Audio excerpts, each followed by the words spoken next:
Jorge Bassala apresenta um modelo que tenta descrever a difusão da ciência europeia,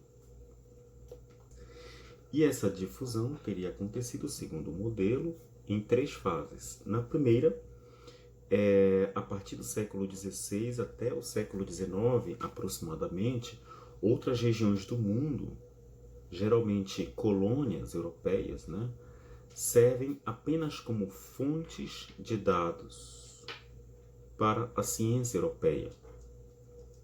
Então, cientistas europeus viajam para essas outras regiões, né, do mundo, coletam dados e levam para a Europa. O exemplo que mais brilha, né, nesse contexto é Charles Darwin. Segundo Bassala, nessas regiões não há ciência europeia. Há outras ciências, outros modos de conhecer o mundo, como as sociedades indígenas. Mas ciência no sentido eurocêntrico, ainda não.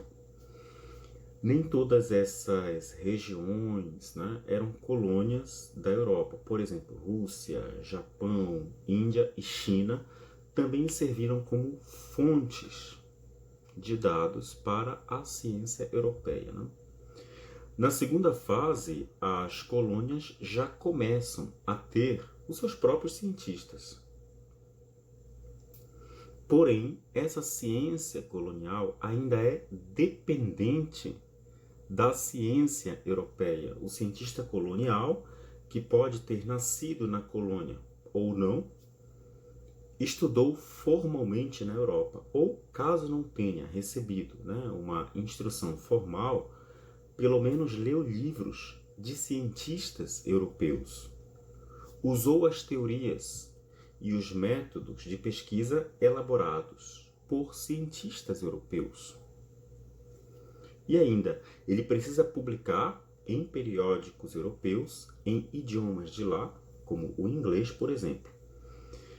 Por fim, na terceira fase, que Bassala chama de tradição científica independente, quando já é possível ao cientista ter formação acadêmica em seu próprio país, que já consegue, de certo modo, alcançar impacto no meio científico publicando no idioma local, em periódicos do próprio país.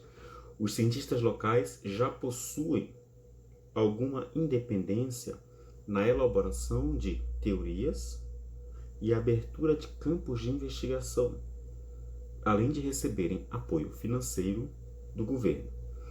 E o país possui muitas organizações científicas, revistas, congressos, institutos de pesquisa e por aí vai. É evidente que países como os Estados Unidos e a Inglaterra possivelmente já atingiram essa fase, não é?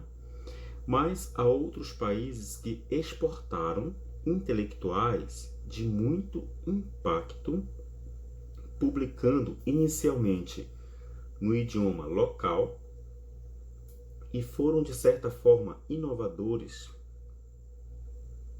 na formulação de teorias e métodos de pesquisa. Conseguiram inicialmente prestígio em seu próprio país, publicando no idioma local, e posteriormente foram traduzidos para o inglês e outros idiomas. Além disso, não se limitaram apenas a aplicar a teoria de outros cientistas, também desenvolveram seus próprios marcos teóricos e abriram novos campos, né, de investigação. Então, vejam que não é só o número de citações que devemos considerar. O modelo de Bassala, publicado nos anos 1960, recebe algumas críticas de historiadores da ciência como Lafuente e Ortega, principalmente por não considerar os intercâmbios entre as colônias. E o modelo de Bassala, segundo Lafuente e Ortega, trata a difusão da ciência europeia como se ela tivesse aterrissado nas colônias e encontrado um vazio cultural. Os autores consideram, por exemplo, que ocorreram muitas novas interpretações nessas colônias do que ia chegando da ciência europeia, né? Ou seja, as colônias não receberam passivamente esses novos elementos, mas os usaram para enriquecer as suas bases culturais. Além disso, o modelo considera apenas os intercâmbios entre o centro, ou seja, a ciência europeia, e suas colônias, né? Apesar dessas críticas, é interessante que a descrição de Bassala pode nos trazer importantes reflexões sobre as nossas próprias práticas de pesquisa, né? Vale a pena ler os textos e continuar a discussão. O que você pensa, né, sobre tudo isso? Deixe seu comentário e até a próxima aula, pessoal.